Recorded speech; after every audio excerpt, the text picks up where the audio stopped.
This is going to be a little discussion about blueprint of the gods and the particular spot I'm at in my path, I guess, in my gate, my narrow gate, my personal journey. But I share this in an attempt to maybe inspire somebody to go find their own truth. Everything I am saying is about my own truth, but the truth is singular. Otherwise, all else would be false. Everything would be false if there's more than one truth, right? With that being said, there's nothing new under the sun. Certainly not metaphysics. The modern age may have discounted the ancient view of how things are, but the more we scratch and find in physics concerning the nature of the cosmos, the more it seems we come full circle back to the ancient metaphysics. The vastness of the subject may bamboozle the intellect at first, and put many off even trying to understand its spiritual grammar or symbolism, since it is beyond the norm. There is, however, a core to the mysteries of ascension, a definite structure and logic that takes the opposite of what we deem extent and physical into account, namely spirit. 1. Metaphysics 101. Robert Lawler is in his classic book, The Philosophy of Practice of Sacred Geometry, as the ancients say, the universe is God regarding himself. The common use word for this is gnosis. To know, how interesting, that in the mystical approach to understanding reality known as Kabbalah, we hear the very same statement regarding the purpose of the cosmos, also in the Thames and Hudson book on this subject, printed on the very first page, which states that God wished to perceive God. A good analogy to this situation is to think of a bucket full of muddy water.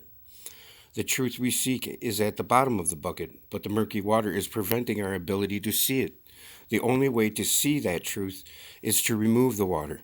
But if the bucket cannot be emptied, as is the case in the cosmos, how do we move the water out of the way?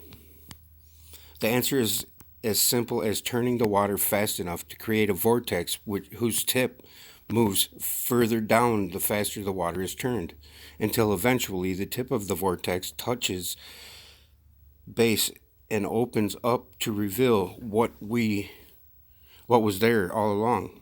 A mirror that reflects back the definitive truth of our own ineffable self. Traditionally, the ineffable is spirit and cannot be seen, since it is our own true self, and we cannot see our own self without a mirror. Spirit, in the singular state of being all there is has no mirror to look into. That is where the cosmos comes in, with its muddy waters.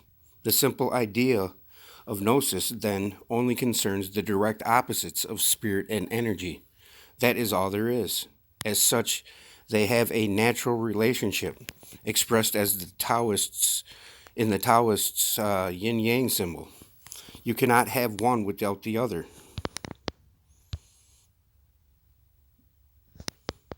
Spirit is a singular, at rest, formless, boundless, infinite, perfectly still, timeless, and eternal. With spirit, all is well. Energy, on the other hand, is crudely tumultuous at worst and refined in form and shape at best, but never eternal.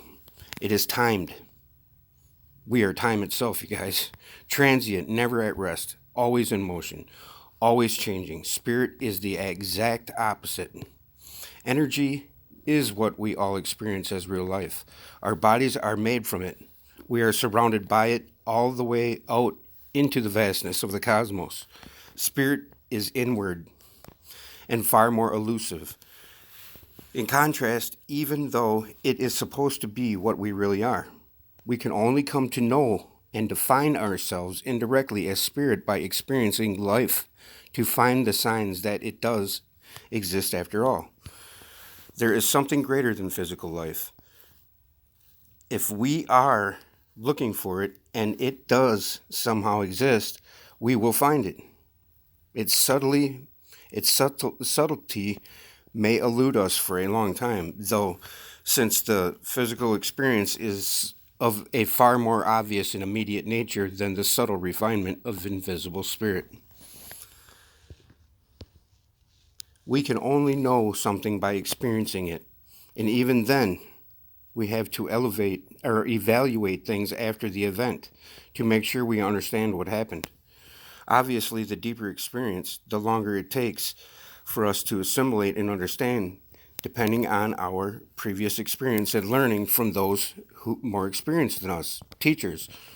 For instance, older siblings who pass down their experience. If we listen and take the advice seriously, of course, relying on our own faculties of observation and experience, reality seems to be physical to our rational point of view, and anything that suggests there is anything other than that is challenged for proof by scientific mindset. What if the other aspect cannot be proved in a lab? Since it is not physical, it is given that this is so. We cannot use physical things to measure the infinite, which has no measure. How to establish its validity then? Let us examine the opposites of spirit and energy in a more semantic terms. The word existence truly refers to that which is physical or manifest, the fundamental essence of which may be termed energy. Material things are energetically, automatically, in inference, or are driven, whose constituent parts are in constant motion, constantly changing over time, by inference. The word non-existence refers to that which apparently does not exist, meaning physically, and that which is not physical is classically known as spirit, or conscious presence. In her book Initiation, Elizabeth Heish records discourses with an Egyptian priest called Ptah-hotep she apparently had in a past life. Whether this is true or not cannot be proved. What is interesting, though, is the contents of the discourse. If by their words we shall know them, Ptah-hotep certainly sounds like a master of reality. On the duality between spirit and energy, she states, Ptah-hotep leads me to one of the great white stone blocks on which the walls of the room are made. Pointing to the smooth white surface of the stone, he asks, "What do you see on this white surface?" "Nothing," I reply. "And what could I draw on it?" "Everything." This nothing, therefore, contains everything. In this condition, both together form a perfect unity. Within this unity, something can only become recognizable if it becomes separate and distinct from unity. Now watch as I draw, with green paint, the form of a leaf on this surface. The form of the leaf was already there, on this stone surface, before I drew it, but you weren't able to recognize it because the positive form of the leaf and the negative nature of the background were still at rest within each other. They were completely identical. The form of the leaf was not yet separated from everything that is contained in this nothing. When the leaf appeared on the wall, it became separated from the everything, and therefore recognizable. And remember something very important. The fact that this leaf appears in green color means that it has left behind in the everything its form in the complementary color, in this case red, and its invisible, negative picture. Whatever you see as you look about you is only recognizable because it has separated itself from its complementary half, and the latter has remained behind in the invisible, unmanifested state. You can achieve knowledge only through comparing the two sides, positive and negative, which have become separated from each other. As long as these two sides are together, resisting in each other, or resting in each other, you can't perceive or recognize anything. As long as these two sides are together, resting in each other, you can't perceive or recognize anything. Observe the visible world. It is only recognizable because it has separated itself from the unity in which the nothing and the everything are still at rest within each other. In other words, it has separated itself from the absolute unity we call God. The things in the world about us are only recognizable because the positive appears separately from the negative, and we can compare the two together. There can be no perception unless unity is split into two halves. one of them manifested and the other its reflection and complementary half unmanifested, so that both become recognizable through comparison. Another way of thinking of spirit is to use the words consciousness, awareness, or presence. Being eternal, presence is the only reality and therefore the only truth. God in a word.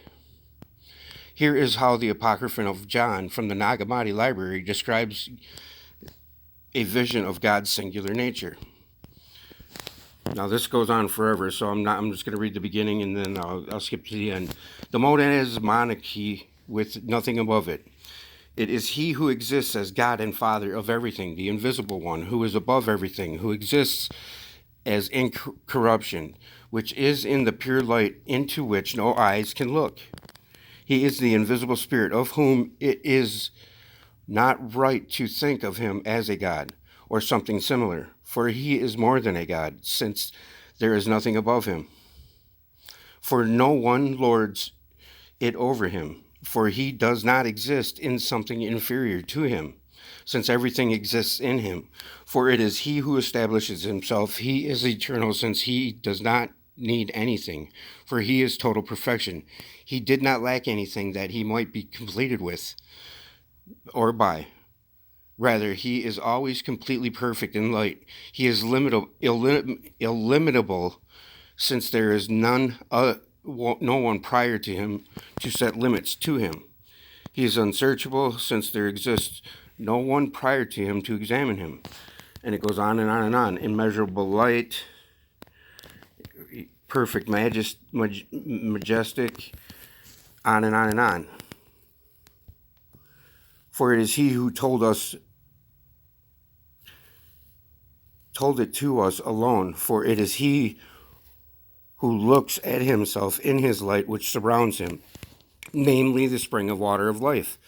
And it is he who gives to all the aeons and in every way, and who gazes upon his image, and he sees in the spring of the Spirit. It is he who puts his desire in the water light, which is in the spring of the pure light water which surrounds him. The unity of God behind all of the cosmos is a focus in the ancient study of sacred geometry, as Robert Lawler states in his book. The notion of unity remains literally unthinkable simply because in order for anything to exist, it must, in the very positive affirmation of itself, negate that which is not. That which it is not. Cold is only cold because it is the negation of hot. For a thing to be, its opposite also must be. There is then, at the beginning of the created world, a contingency of division of unity into two. With two, number begins. This same law governs our understanding, for in order to comprehend any objective state, we must acknowledge and negate its opposite. The number one is only definable through the number two. It is multiplicity which reveals unity. The intelligence of things exists only through that what we call an original fractioning of the comparison of these fractions to one another, which is then only an enumeration of the aspects of unity. The number one is only definable through the number two. It is multiplicity which reveals unity. The intelligence of things exists only through what we may call an original fractioning of the comparison of these fractions to one another, which is then only an enumeration of the aspects of unity. That's what we are, folks. Thus unthinkable though unity may be, both reason and spirit experience compel the traditional thinker to place it at the beginning. Everything that exists in his mathematical problem or in his universe is a fraction of the unknown one. And because these parts can be related proportionately to one another, they are knowable.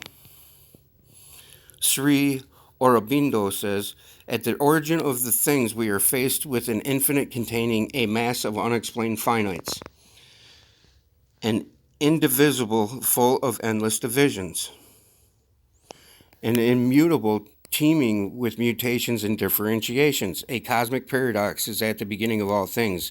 This paradox can only be explained as one, But this is an infinite oneness which can contain the 100 and 1,000 and the million and the billion and the trillion. This does not mean that the one is plural or can be limited or described as the sum of many. On the contrary, it can contain the infinite many because it exceeds all limitation or description by multiplicity and exceeds at the same time all limitation by finite conceptual oneness. Being truly singular, it cannot be defined that truth is always true. This never-ending fact is all we can rely on as we search for its elusive, succinct answer for ourselves. But how can there be a succinct answer to the ineffable and undefined? If a succinct answer requires definition, surely this is a contradiction. If the truth is all there is, it cannot be two things at once, because two is distinction and potential conflict, whereas truth stands alone. This implies that singular nature is unmanifest, i.e. not physical, which makes it spirit. The modern technical or impersonal term for this is zero-dimensional, or that which takes up or needs no physical space in order to have any kind of existence. More technically, that thing which takes up no space is not a thing at all, but no thing. Since whatever it is certainly not physical. It is ineffable, infinite spirit, God. There is nothing else. If there's only God, there is only one to divide in order to create the means by which gnosis is gained. Yet one remains timeless and unchanged, retaining its oneness forever. If we express this in the simplest terms, we can say one is divisible by n, where n is any number. This simple expression tells us immediately that as the value given to n approaches 0, the value of 1n approaches infinity, and vice versa. 1n greater than 0 as n is greater than infinity, or is to infinity. Oh, okay, I get it. Yeah. So infinite down, infinite up. 0 and infinity are an inverse proportion relationship around unity. The closer you get to one, the more you approach the other. Yet one alone is all there is. In this sense, it can be stated that 0 and infinity are the same in nature. This calls to mind the idea of reaching the top of the highest mountain there is. As you reach the singular tip that shrinks to 0 size, the infinite expanse opens to you all around it. As you reach the singular tip that shrinks to 0 size, the infinite expanse opens up to you all around it. What? As you reach the singular tip that shrinks to 0 size, the infinite expanse opens up all around you. Up to you all around it. I'm confused there.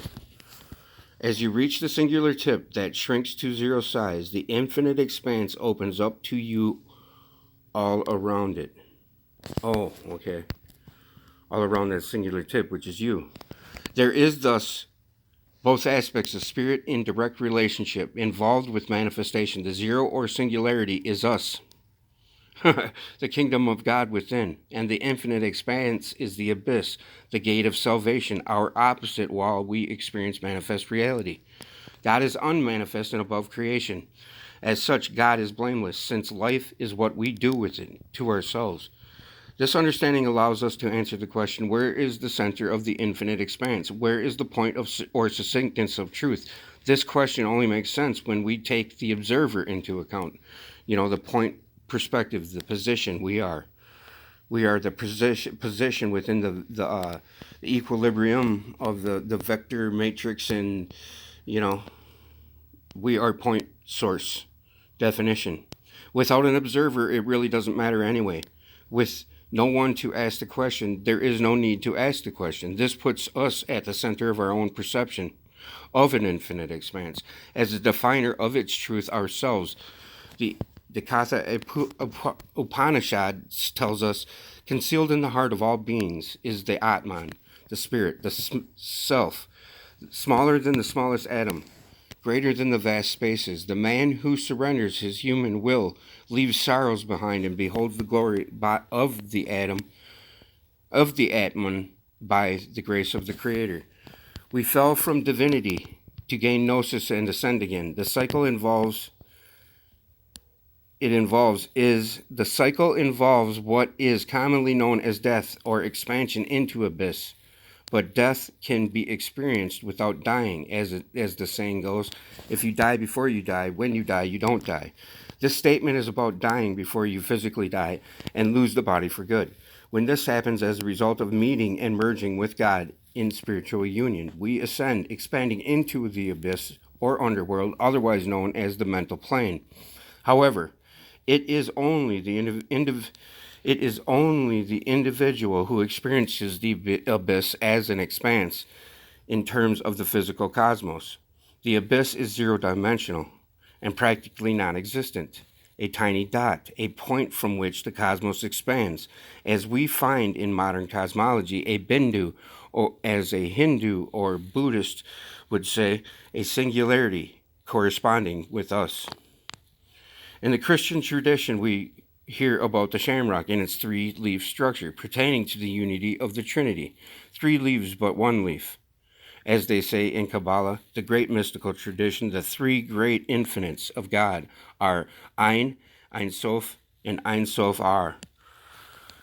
A standard interpretation follows from a website called, right there is the website, The 3 Veils of Negative Existence represent the outer limit of existence and the initial impulse of creation. Ein is the highest and first of the veils. It is literally translated as nothing or simply no. Ein Sof is the middle of the 3 veils, and it precedes the Ein by necessity. It is literally translated as no limit. If there is nothing, then there are no boundaries or limitations. This is the limitless foundation, the eternal, in its purest sense. Ein Sof Ar is the lower veil, situated closest to the tree of life, and it proceeds from the Ein Sof as a necessity. It means limitless or eternal light.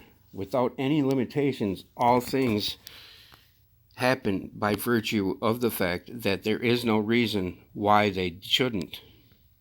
According to these descriptions, the phrase limitless and eternal light refers to the singular nature of the state that holds the absolute light outside the cosmos. A modern designation would be to say singularity. Prior to Ein Sof Ar is Ein Sof, which is without limit or infinite. Prior to them both is the Ein, or unnamable. The truly limitless, infinite true existence of fullness, or pleroma, heaven, the home of God, monad. In the Apocrypha John, the website goes on to state, light plays a very important role in the philosophy and symbolism of Kabbalah, and the Ein Sof Ar is that light. Light means many things to the Kabbalist, the light of wisdom of life, as grace, and so on. So, what is the nature of this mysterious light? In metaphysics, such questions can be overanalyzed. The light of the Kabbalah is the same as the light described in the science experience in our everyday life. It is just that it is experienced in a more direct Gnostic matter, or to be more precise, in a matter that it experiences itself. As Einstein's theory of relativity explains, if you were to travel at the speed of light, then strange things would happen to space and time, and you would experience yourself to be in all places and times at once. You would, in other words, be eternal. This is the experience of light from its own perspective. When the world was created and the first light came into being, the entirety of space and time were created and held in a single moment. Moment is an inappropriate word, but there is no other. Within the nature of light itself, the eternal moment was the Ein Sof Ar. The Ein Sof Ar, accordingly, then, is the moment of creation and contains a great light in association with timeless, infinite pulse. Compare with the Wikipedia entry for Ein Sof. Ein Sof or Ein Sof. Kabbalah is understood as God prior to any self-manifestation in the production of any spiritual realm, probably derived from Solomon, Gabriel's term, the Endless One. Ein Sof may be translated as unending. There is no end or infinity. It was first used by Israel, who, sharing the Neoplatonic belief that God can have no desired thought, word, or action, emphasized by it the negation of any attribute. Of the Ein Sof, nothing can be grasped. It is the origin of Or, Ein Sof, the infinite light, of paradoxical divine self-knowledge, nullified with the Ein Sof. Prior to creation, in Lurianic Kabbalah, the first act of creation, the Zimzum, self-withdrawal of God to create an empty space, takes place from there. In Hasidic Judaism, the Zimzum is only the illusory concealment of the Or Ein Sof, giving rise to the monistic pantheism. Consequently, Hasidism focuses on the Atmos, divine essence, rooted higher within the Godhead than the Ein Sof, which is limited to infinitude and reflected in the essence, Etzim, of the Torah and the soul. Ein Sof signifies the nameless being. The other passage, the Zohar, reduces the term to Ein, because God so transcends human understanding as to be practically non-existent. The three issues of 0, 1, and infinity all come together at once when we consider an infinity, large, timeless pulse. Such a pulse would last forever, because anything timeless is also eternal. The pulse is ever present and imminent at any point in time.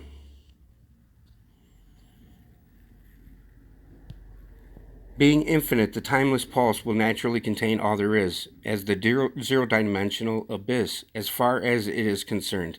Everything that happens in the cosmos through the process of time has already happened and completed. The pulse stands then as the absolute blueprint or backdrop for the cosmic process, and subsequently acts as its guide with the greatest intelligence and foreknowledge. This is how I recently have been seeing the Creator in everything, and meaning the process in everything. That's what it means to see God in everything, guys, because everything is the process of it. But I just wanted to, if the cosmos is the direct opposite of the singular perfection of the absolute truth, we can simply appreciate the various obvious qualities of both and discover profound wisdom concerning their totality as a single whole. Since the infinite and finite are one and the same in different states of time, we might consider God to be expressed directly as the cosmos itself, and conclude that the cosmos must be divine in nature. This is the more compassionate attitude. However, it is a well-known fact that the Gnostics and cathartic movements in the past held the view of the cosmos as an evil, gross physical product, and not the divine itself, which is far more of an intellectual approach. How can we reconcile this dichotomy? It's because manifestation comes from the ineffable truth, but is merely a projection of it, and not the ineffable truth itself. But this makes truth seem impersonal. If we pursue the nature of truth in life, we discover in the end that it is personal and impersonal at the same time, as suggested by the concept of gnosis, which seems almost counterintuitive if we are merely scientific or intellectual about it. We should consider that in the inner world, Brahman, God is consciousness, and we should consider that in the outer world, Brahman, God is space. These are the two meditations. The two meditations from the Chandogya Upanishad confirm the dual extent of truth in existence. It is inside and outside of us simultaneously. The inner is personal and the outer impersonal or indifferent. In fact, this is the very statement of Genesis, which opens with the letter B, said to contain the secret of the universe. B is bet and means house or interface, separating an inside from an outside, like a microcosmic human body as an interface with the macrocosmos all around it. And I'm going to end it right there, guys. And I'll leave this link in the description for this book. It's free. It's shared to you because it's the truth. You know, Phil sells these books, but he offers them free as well because he believes that, you know, truth shouldn't be for sale. Truth should be attainable for everybody and anybody. As do I. I believe the same thing. So thank you, Phil Langdon. Thank you for your time, guys. Share it. Share it with everybody. Much love, peace, and we'll hold the chicken grease later on.